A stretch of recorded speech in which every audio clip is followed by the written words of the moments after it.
In the small town of Harmony Springs, nestled amidst rolling hills and meandering streams, lived a man named Samuel. Samuel was known for his peculiar habit of conversing with God. He didn't hear divine voices or have visions. Instead, he would walk to the top of a nearby hill every evening and sit beneath a solitary oak tree, gazing at the horizon. He would talk to God, not expecting a response but finding solace in the act of sharing his thoughts, dreams, and troubles with the Almighty. One warm evening, as the sun painted the sky with hues of orange and pink, Samuel made his way to the hill. The townspeople, familiar with his routine, exchanged knowing glances as he ascended the path. Samuel reached the oak tree and sat down, looking out at the vast expanse before him. "Good evening, God," Samuel began, his voice a gentle whisper carried away by the breeze. "I hope you've had a fine day, watching over all of us. I've been thinking about life, as always. It's a perplexing thing, full of joys and sorrows, mysteries, and wonders. But it's beautiful, too, in its own unique way."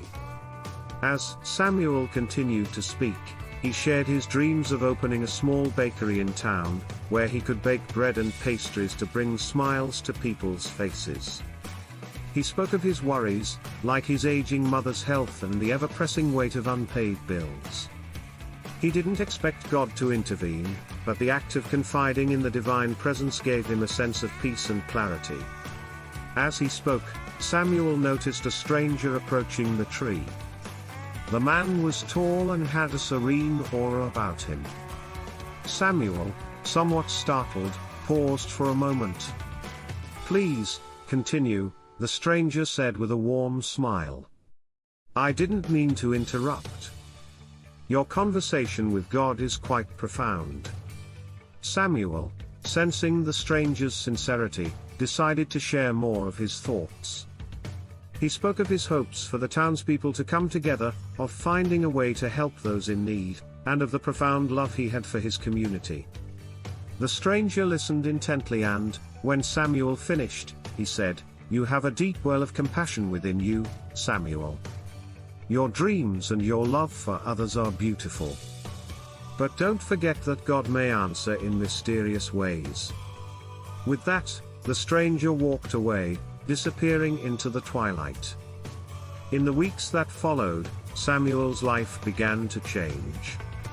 A generous benefactor, inspired by Samuel's dedication to his community, offered to invest in his bakery dream.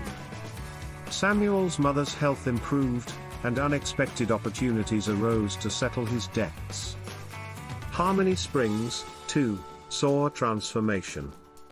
Samuel's bakery became a gathering place where people came not only for freshly baked goods but to discuss ideas, lend a hand to those in need, and find unity in their shared love for their town.